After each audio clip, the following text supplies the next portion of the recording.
Okay, in this video we're going to look at two properties of addition, the associative property and the commutative property. Okay, commutative, right? So we'll start with the associative property. All this means is, look, if you were adding these guys together, okay, 1 plus 3 plus 4, you could put parentheses around the 1 plus 3 and do those two first. That's what that means. Now that would give you 4, you see, plus 4, and then you would add this 4 on. So this gives 4 and then 4, and that makes 8, right? But what you're asked to do is rewrite this a different way and check it. This would be 1 plus 3 plus 4, and instead of putting the parentheses around the 1 and 3, we're going to put parentheses around 3 plus 4 and then see if we get the same thing. That's all. That's all the associative property is. So instead of having parentheses around 1 plus 3, we can put parentheses around 3 plus 4, which means add the 3 plus 4 together first. So 7, right? And you have to go 1 plus that. And that makes 8, doesn't it? So with this one here, 5 plus 3 plus 2 in parentheses, how can you rewrite that using the associative property? Okay.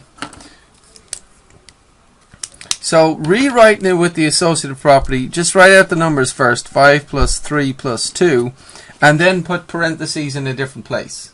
Put parentheses around different numbers than 3 and 2, basically.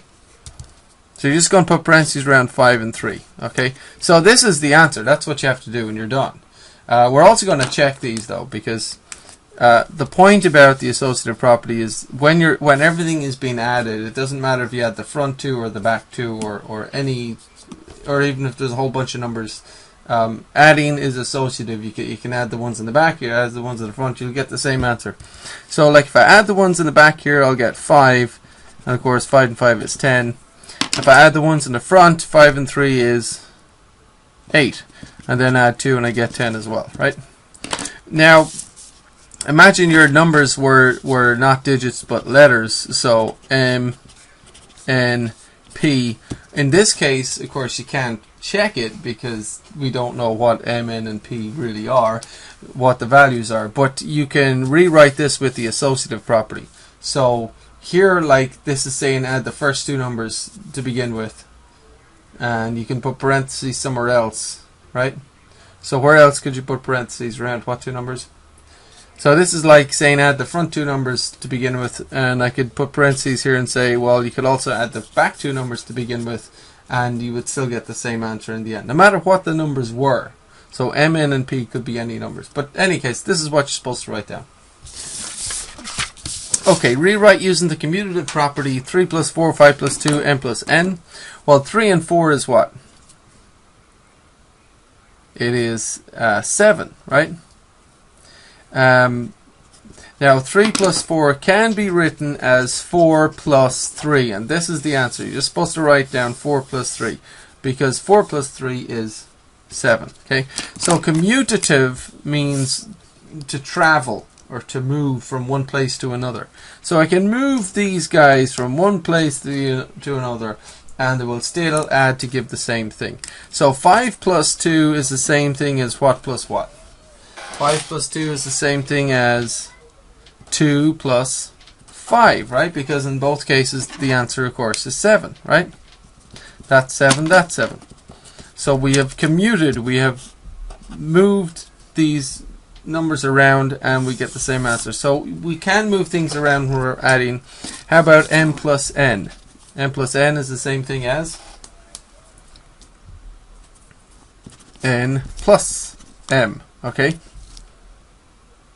Now we gotta note while we're on the subject that, like, this does not work for subtraction. $10 subtract $3 gives what? Or let's say 8, just so we don't keep using the number 7. 10 minus 8 is what? It is 2, but what's 8 minus 10? 8 minus 10, you have $8, you subtract $10, you're actually in debt by 2. The answer is actually negative 2. So if I switch numbers around with subtraction, it doesn't work. So subtraction is not commutative. Okay, we cannot commute with subtraction. That doesn't work. We'll do that again. If you have $9 and you subtract $4, you will now have 5, right? But if you have $4 and in your bank account and you take out 9, you subtract 9, you'll be in debt. You'll be in debt by 5. So it'll be -5. So once again, we cannot commute when we're using subtraction. We can commute when we're using addition though, right?